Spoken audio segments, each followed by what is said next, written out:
بسم اللہ الرحمن الرحیم۔ محترم ناظرین السلام علیکم۔ اللہ تبارک و تعالیٰ کے نام سے شروع جو بڑا مہربان اور نہایت رحم کرنے والا ہے۔ ناظرین کرام، ایک ایسی قوم جس پر اللہ تبارک و تعالیٰ نے اپنا دردناک عذاب نازل فرمایا اور اس قوم کے تمام لوگوں کو بندر بنا دیا۔ اس قوم کے لوگ کون سا ایسا گناہ کرتے تھے کہ جس کی وجہ سے اللہ تبارک و تعالیٰ نے ان پر اپنا دردناک عذاب نازل فرمایا، اور یہ لوگ بندر بننے کے بعد کتنی دیر زندہ رہے، اور جب یہ لوگ بندر بن گئے تو یہ لوگ اپنے عزیز و اقارب کو دیکھ کر ان سے کیا کہتے تھے، اور کیا آج کے دور میں پائے جانے والے بندر اسی قوم کی نسل میں سے ہیں؟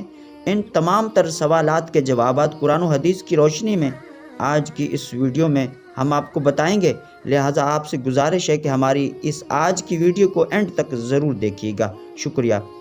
انسانوں کے بندر بننے کی ابتدا حضرت داؤد علیہ السلام کے دور سے ہوئی۔ اس واقعے کا پس منظر کچھ یوں ہے۔ حضرت داؤد علیہ السلام اور ان کی قوم سمندر کے کنارے ایلا نامی گاؤں میں رہتی تھی، اور ان کی تعداد 70,000 کے قریب تھی۔ یہ قوم بڑی ہی خوشحال تھی اور اللہ تبارک و تعالیٰ کی فرما بردار قوم تھی۔ اس قوم کو اللہ تبارک و تعالیٰ نے بے شمار نعمتوں سے نوازا تھا۔ ہر طرف سرسبز و شاداب باغات اور ہر طرف ہریالی ہی ہریالی تھی، اور اللہ تبارک و تعالیٰ کی بے پناہ کرم نوازی تھی۔ یہ لوگ اپنی زندگی بہت ہی خوشی سے گزار رہے تھے۔ حضرت داؤد علیہ السلام کی قوم چونکہ سمندر کے کنارے رہتی تھی، تو اللہ تبارک و تعالیٰ کا ان پر یہ خاص کرم تھا کہ سمندر کے اس کنارے پر بے پناہ مچھلیاں آتی تھیں، جن کا یہ لوگ کاروبار کرتے تھے اور بہت ہی خوشحالی والی زندگی گزارتے تھے۔ جب یہ قوم اللہ تبارک و تعالیٰ کی نعمتوں کی وجہ سے خوشحال ہو گئی تو اللہ تبارک و تعالیٰ کی نافرمانی پر اتر آئی اور طرح طرح کے گناہوں میں مبتلا ہو گئی۔ اور پھر ایک دن اللہ تبارک و تعالیٰ نے اس قوم کا امتحان لینے کا ارادہ کیا، اور حضرت داؤد علیہ السلام کو وحی بھیجی کہ اپنی قوم سے کہہ دیں کہ وہ ہفتے کے دن مچھلی کا شکار کرنا بند کر دیں۔ اس طرح اللہ تبارک و تعالیٰ نے حضرت داؤد علیہ السلام کی قوم پر ہفتے والے دن مچھلیوں کا شکار حرام فرما دیا، اور پھر یہاں سے اس قوم کی بربادی شروع ہوئی۔ حضرت داؤد علیہ السلام نے اپنی قوم کو بتایا کہ اللہ تبارک و تعالیٰ نے ہفتے والے دن مچھلیوں کے شکار کو حرام قرار دے دیا ہے، تو وہ لوگ بہت ہی زیادہ پریشان ہو گئے تھے، اور ساری قوم سر جوڑ کر بیٹھ گئی، کیونکہ ہفتے کا دن ہی وہ دن تھا جس میں مچھلیاں وافر مقدار میں آتی تھیں اور خود بخود کنارے پر آ جاتی تھیں، اور باقی دن ایسے تھے کہ بہت کم اور نہ ہونے کے برابر مچھلیاں پکڑی جاتی تھیں۔ اس قوم کا گزر بسر چونکہ مچھلیوں کے شکار پر تھا، اسی وجہ سے اللہ تبارک و تعالیٰ کا یہ حکم سن کر یہ قوم پریشان ہو گئی۔ یہ نہیں جانتے تھے کہ اللہ تبارک و تعالیٰ کی طرف سے یہ ایک آزمائش ہے۔ پھر ایک دن شیطان نے ان کو وسوسہ ڈالا کہ سمندر سے نالیاں نکال کر خشکی میں بڑے بڑے حوض بنا لیے جائیں۔ جب ہفتے والے دن مچھلیاں آئیں تو وہ نالیوں سے ہو کر ان بڑے بڑے حوضوں میں آ جائیں گی، اور اس طرح پھر ان نالیوں کا منہ بند کر دیا جائے، اور پھر اگلے دن یعنی اتوار والے دن ان کو پکڑ لیا جائے۔ شیطان نے اس قوم کے لوگوں کو ورغلایا کہ اس طرح ہفتے والے دن کے شکار سے بھی بچ جاؤ گے اور مچھلیاں بھی ہاتھ آ جائیں گی۔ بہت سے لوگوں کو یہ ہیلا بازی اچھی لگی اور انہوں نے ایسا کرنا شروع کر دیا، اور سمندر سے چھوٹی چھوٹی نالیاں نکال کر بڑے بڑے حوضوں میں ڈال دی، جس کے ذریعے وافر مقدار میں مچھلیاں ان حوضوں میں داخل ہو جاتی۔ اس قوم کے بدبخت لوگوں کو شیطان کا یہ ہیلا بہت پسند آیا، لیکن اس قوم نے یہ نہ سوچا کہ جب مچھلیاں سمندر سے حوض میں آ کر قید ہو گئیں تو پھر مچھلیوں کا شکار ہی ہو گیا، اس لیے یہ شکار بھی ہفتے والے دن ہی قرار پایا جو اللہ تبارک و تعالیٰ نے منع فرمایا تھا۔ اس موقع پر یہودیوں کے 3 گروہ ہو گئے۔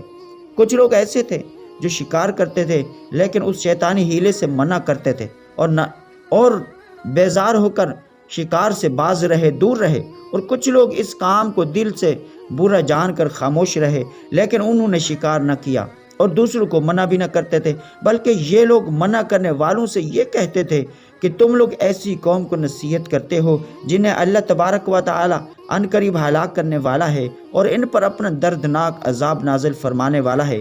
اور اس قوم کے کچھ لوگ ایسے تھے جو سرکش اور نافرمان تھے، جنہوں نے اللہ تبارک و تعالی کے حکم کے اعلانیہ مخالفت کی اور شیطان کے ہیلے بازی کو مان کر ہفتے والے دن شکار کرنے لگے۔ یہ لوگ اللہ تبارک و تعالی کے حکم کی کھلا مخالفت کرتے تھے اور ہفتے والے دن مچھلیوں کا شکار کر کے ان کو کھایا کرتے اور بیچا کرتے تھے۔ پیارے دوستو، حضرت داؤد علیہ السلام کی قوم کے 12,000 ایسے نافرمان تھے جو منع کرنے کے باوجود بھی ہفتے کو ان نالیوں کے ذریعے شکار کرتے رہے۔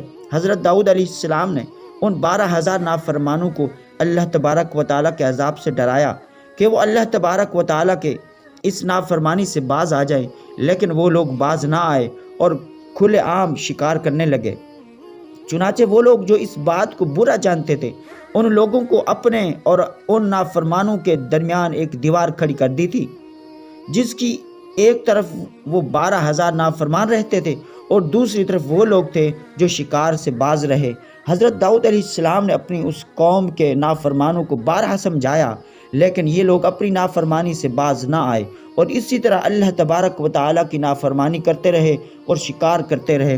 پھر ایک دن حضرت داؤد علیہ السلام نے غضبناک ہو کر شکار کرنے والوں پر لعنت فرمائی۔ اس کا اثر یہ ہوا کہ ایک دن خطا کاروں میں سے کوئی بھی اپنے گھروں سے باہر نہ نکلا۔ یہ منظر دیکھ کر کچھ لوگ ان کی دیواروں پر چڑھ گئے تاکہ معلوم ہو سکے کہ وہ لوگ کس حال میں ہیں۔ جب ان لوگوں کو ان نافرمانوں کو دیکھا، وہ سب کے سب بندر کی صورت میں مسخ ہو چکے تھے۔ اللہ تبارک و تعالیٰ نے ان کی نافرمانی کی وجہ سے ان پر اپنا دردناک عذاب نازل فرمایا اور ان کو انسانوں سے بندر بنا دیا۔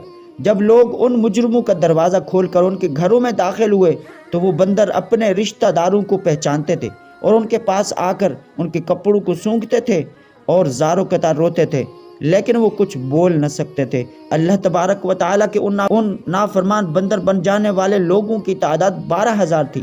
ان 12,000 لوگوں نے اللہ تبارک و تعالیٰ کی نافرمانی کی اور اللہ تبارک و تعالیٰ نے ان کو بندر بنا دیا، جس طرح کہ اللہ تبارک و تعالیٰ نے سورۃ بقرہ میں ارشاد فرمایا، بے شک ضرور تمہیں معلوم ہے کہ تم میں کہ وہ جنہوں نے ہفتے میں سرکشی کی تو ہم نے ان سے فرما دیا کہ ہو جاؤ بندر دھتکارے ہوئے۔ اس طرح حضرت داؤد علیہ السلام کی قوم کے 12,000 نافرمان بندر بن گئے۔ یہ لوگ 3 دن تک زندہ رہے اور اس دوران یہ کچھ نہ کھا سکتے تھے اور نہ ہی پی سکتے تھے، بلکہ یوں ہی بھوکے پیاسے سب کے سب ہلاک ہو گئے اور 3 دن کے اندر سب کے سب مارے گئے۔ اور وہ لوگ جو ان نافرمانوں کو اللہ تبارک و تعالیٰ کی اس نافرمانی سے منع کرتے تھے، اللہ تبارک و تعالیٰ نے ان کو اس عذاب سے سلامت رکھا۔ اور وہ لوگ جو اس شکار کو حرام جان کر برا جان کر خاموش رہتے تھے، اللہ تبارک و تعالیٰ نے ان کو بھی اس عذاب سے سلامت رکھا۔ پیارے دوستو، اب بات کرتے ہیں کہ آج کے دور کے بندروں میں سے کیا کوئی بندر ان کی نسل میں سے بھی موجود ہے، یا آج کے دور میں پائے جانے والے بندر انہی بندروں کی نسل میں سے ہیں؟ اس کے متعلق روایات میں آتا ہے کہ حضرت عبداللہ بن مسعود رضی اللہ تعالی عنہ سے روایت ہے کہ حضور پاک صلی اللہ تعالی علیہ وسلم سے کسی نے سوال کیا کہ آج کے بندر کیا حضرت داؤد علیہ السلام کی قوم سے ہیں؟ تو حضور نبی کریم رؤوف الرحیم صلی اللہ علیہ وسلم نے ارشاد فرمایا کہ اللہ تبارک و تعالی جس قوم پر عذاب بھیجتا ہے یا ان کی شکل کو مسخ کرتا ہے تو یہ عذاب انہی پر ہوتا ہے جن پر وہ عذاب نازل ہوا تھا، اور اس کے بعد اللہ تبارک و تعالی ان لوگوں کو ہلاک کر دیتا ہے اور ان کی آگے نسل نہیں بڑھتی۔ اس لیے یہ بات غلط ہے کہ کچھ لوگ یہ سوچتے ہیں کہ آج کے بندروں میں بھی حضرت داؤد علیہ السلام کی قوم کے بندر بننے والوں کی نسل موجود ہے۔ ایسا کچھ بھی نہیں ہے۔ وہ لوگ صرف 3 دن زندہ رہے اور اس کے بعد سب کے سب ہلاک ہو گئے۔ اللہ تبارک و تعالی نے اس قوم کے نافرمانوں کو صفحہ ہستی سے مٹا دیا۔ محترم ناظرین، مزید ویڈیوز و واقعات کے لیے ہمارے اس چینل کو سبسکرائب کریں۔ شکریہ۔ السلام علیکم۔